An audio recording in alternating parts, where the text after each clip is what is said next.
Bonjour à tous et bienvenue dans cette nouvelle vidéo de présentation des répliques d'Onyx.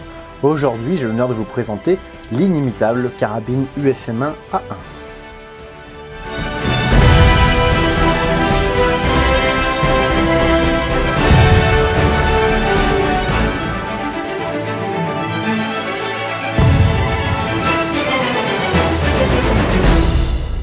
Avant de débuter cette vidéo, je dois quand même préciser certains points comme d'habitude.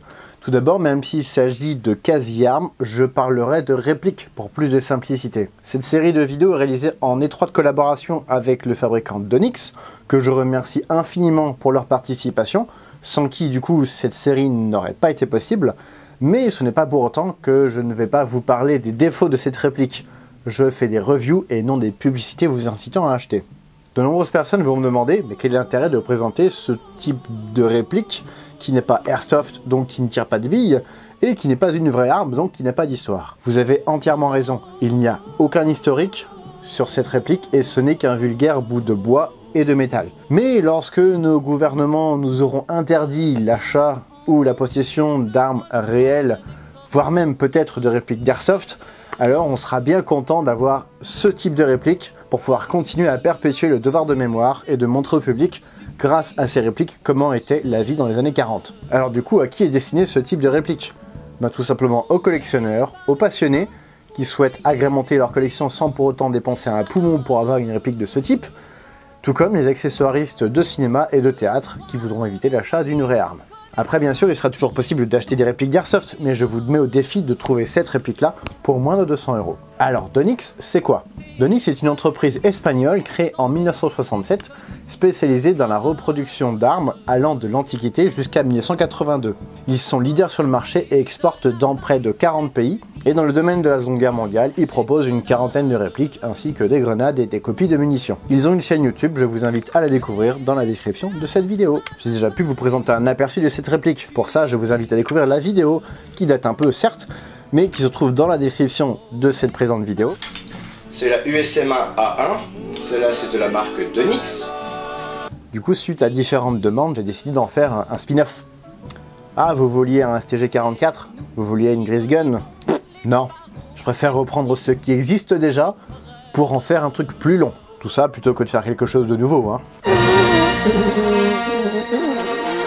Donc en fait, la carabine USM1 A1 est une sorte de mini-garand mais en version parachutiste. Cette version fut développée pour plus facilement rentrer dans une housse qui sera située sur le ceinturon afin d'avoir les mains libres au moment de sauter en parachute, ce qui peut être utile pour le diriger par exemple. Il existe des reproductions de housses sur le marché. Comme vous pouvez le voir, la version par d'Onyx est parfaitement compatible.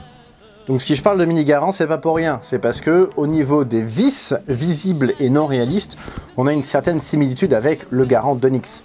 Tout d'abord, une vis ici, ensuite une vis ici, et pour finir, une vis ici. Contrairement au garand, je ne vous conseille pas tellement d'enlever la vis sur le garde-main supérieur, à moins de coller le garde-main supérieur. Vous enlevez la vis, le garde-main sera complètement libre, il n'est plus retenu. À ce moment-là, vous utilisez de la colle néoprène. Il faut que Néo prenne des cours d'humour. Néoprène. Et vous pourrez ainsi éviter d'avoir une vis à cet endroit-là. C'est donc ce que j'ai fait sur mon ancienne, et j'ai rebouché le trou avec de la pâte à bois, sur laquelle j'ai rajouté un petit peu de peinture, et j'ai fini au marqueur noir. Ce qui fait qu'on n'y voit que du feu. Oui, je parle d'ancienne. Du coup, ça veut dire que j'ai une nouvelle. Vous me connaissez, je suis un taré. J'en ai deux. Et 10 ans séparent ces deux versions. C'est une comparaison plutôt intéressante, du coup. Celle du haut, elle a 10 ans. Celle du bas, elle a 2 mois. Donc voilà, on voit quelques différences. Je vais maintenant vous les exposer. Pour commencer, la vis du levier d'armement ici, sur l'ancienne version, celle qui a 10 ans, elle est plate et petite. Un peu comme ta bite. Et sur la nouvelle, elle est grosse et bombée. Un peu comme ma bite. Il sera plutôt difficile de camoufler cette vis. Ce que je vous conseille, c'est d'utiliser de la Dremel ou de remplacer la vis par une vis plate, puis de combler comme ici avec du mastic. Mais dans tous les cas, faites attention parce que les conséquences peuvent être funestes en cas de mauvaise manipulation. Encore une fois, le leitmotiv qui se retrouve souvent dans mes vidéos d'Onyx, fragilité. En effet, j'ai moins de mauvais retours que pour le garand, mais la carabine a tendance à casser au niveau de la crosse. Parce qu'on peut voir que la fixation est assez fine, comme d'habitude. Et il s'agit de Zamac, comme d'habitude. Donc faites attention à ce niveau-là. La crosse, comme on peut le voir ici, a un petit verrouillage, mais c'est pas pour autant qu'une fois que vous aurez des chargeurs garnis dedans, et ben voilà, ça fait ça, parce que le ressort n'est pas assez costaud. À savoir qu'il existe deux modèles pour cette réplique. Tout d'abord, celle-ci, qui est valable pour la Seconde Guerre mondiale et après. Et on a la version Corée, j'en veux encore et encore. Le modèle Seconde Guerre, joliment appelé 1131C par Donix, est cohérent au niveau du réalisme. Pas de seconde baïonnette, nous n'avons que 2 trous sur le garde-main supérieur. Nous avons une culasse plate et non bombée. Et enfin, nous avons un œilleton basculant et pas un œilleton avec une visée réglable. Je parlais de l'œilleton basculant, il s'agit ici du modèle en L. Non, pas en L, en L, même si j'ai fait S. Comment est-ce possible de faire des blagues aussi nulles? Son poids est assez proche du modèle original. Le modèle original est à 2,6 kg, quand ici nous sommes à 2,3. L'œilleton ici présent dispose d'un trou, donc on peut prendre une visée avec le guidon qu'il y a en face. L'inconvénient, c'est que le guidon à l'extrémité est tellement gros que si vous étiez en situation réelle, vous recouvririez totalement votre cible avant de l'abattre. C'est pas grave si on la recouvre alors qu'elle est déjà morte. Le chargeur, comme tous les chargeurs de la marque, est complètement vide, comme ton cerveau. Ceci pour plusieurs raisons. Déjà parce que le canon est plein. Il est donc impossible de chambrer une cartouche. Ensuite parce que cela évite les confusions avec une originale en cas de contrôle des forces de police. Et surtout comme ça, il est impossible d'utiliser des chargeurs d'Onyx dans une vraie arme. Les chargeurs d'Onyx ne sont pas classés, des vrais chargeurs peuvent l'être suivant les pays. Néanmoins, il est toujours possible, comme d'habitude, de remplir avec des fausses cartouches dedans. Le chargeur est maintenu par un loquet. Mais le loquet empêche de faire tomber le chargeur, mais pas de le remonter. Donc vous pouvez tricher et remonter légèrement le chargeur pour relâcher la culasse et donner ainsi un effet de culasse ouverte. Idéal pour une exposition par exemple s'ils avaient mis des fausses cartouches à l'intérieur. A noter qu'un chargeur original ne sera pas compatible. On remarque que les petits tétons de verrouillage ne sont pas les mêmes. Et ceci de manière volontaire évidemment. Un des gros points noirs de cette réplique, parce que évidemment il y en a un, c'est l'extrémité de la crosse. Là, vous voyez, il n'y a aucun ressort qui retient la plaque de couche. Résultat, elle se balade librement et c'est vraiment très gênant. Parce que du coup, à chaque séance photo que vous allez faire, vous allez devoir vérifier au moment d'épauler que la plaque est dans le bon sens, sous peine de passer pour un très gros crétin. Je voulais tuer. Le ressort qu'on devrait avoir, c'est un ressort comme ça. Ici, c'est la carabine King Arms. Vous pourrez retrouver au passage le lien de la revue dans la description. Bon, sinon, cette crosse, on peut dire qu'elle est pleine de surprises. En effet, je vous montre ce côté-là, ce n'est pas pour rien. Le support de l'huilier, ici, il est marron, mais pas d'origine. À l'origine, il est noir. Résultat, ce n'est pas réaliste.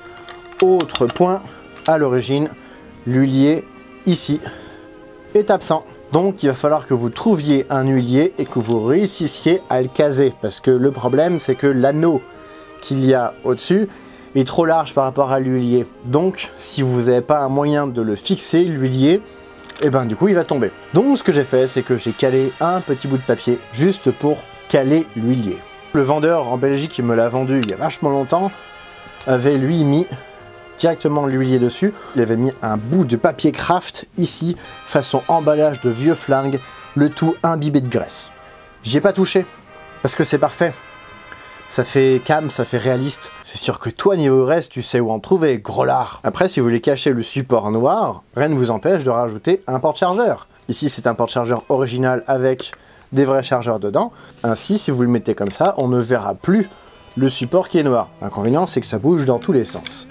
Et c'est plutôt mieux de le caler à l'arrière. Ce qui fait que quand ça se replie, ce n'est pas trop gênant, on va dire. Par contre, ça rentre pas dans la housse. Hein. J'ai essayé, avec les chargeurs, c'est mort, ça passe pas. Le levier de sûreté sous la réplique est, encore une fois, comme sur toutes les répliques d'Onyx, factice. Une bretelle peut être fournie avec la réplique. Elle aura cette gueule-là. Elle est verte.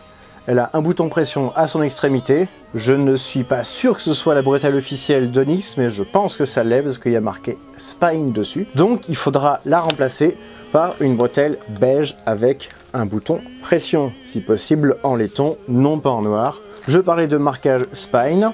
Ici, le marquage d'Onyx Made in Spine que nous retrouvons sur toutes les répliques d'Onyx est caché ici. Là, il est très bien caché. J'avoue que là, ça fait plaisir. Nous n'avons aucun autre marquage. J'ai pris la liberté d'en rajouter un ici, mais c'est pas très propre. Je fais ça avec les moyens de l'époque, il y a 10 ans. Évidemment, j'ai pas pu m'empêcher, à l'époque, de refaire le bois. Ici, je l'avais décapé intégralement pour utiliser du brou de noix, si je me souviens bien, avec un petit traitement de fondure ensuite, puis de l'huile de lin, et j'ai fini par un petit vernis. Dernier petit point noir de cette vidéo, le prix de la réplique. Le fabricant d'Onyx conseille un prix de 256 €. C'est un petit peu cher pour ce que c'est, je trouve, mais vous pourrez la trouver facilement entre 150 et 200 €, suivant la boutique où vous la procurez. Pour information, à l'époque, il y a 10 ans, j'avais donc acheté cette carabine avec la housse, la bretelle, ainsi que le porte-chargeur, pas celui-là mais un autre, le tout avec la carabine pour un prix de 180 €. Après tout l'intérêt de cette réplique réside surtout dans le rapport qualité-prix. Nous avons un petit prix, mine de rien, au regard de la pièce que c'est, une qualité qui n'est vraiment pas dégueulasse du tout. C'est donc sur ce point plein d'espoir que je termine cette vidéo. J'espère qu'elle vous aura plu. Si c'est le cas, n'hésitez pas, comme d'habitude, à la partager, à laisser un pouce bleu, à lâcher un commentaire et à vous abonner à ma chaîne si ce n'est pas déjà fait. Je remercie encore Donix pour son soutien. N'hésitez pas à aller faire un tour dans la description de cette vidéo. Il y a le lien de la chaîne YouTube ainsi que le lien de la page Facebook. Et je vous dis à très bientôt pour une nouvelle vidéo de représentation de répliques d'Airsoft, de répliques d'Onyx, d'uniforme ou de VIP. Salut!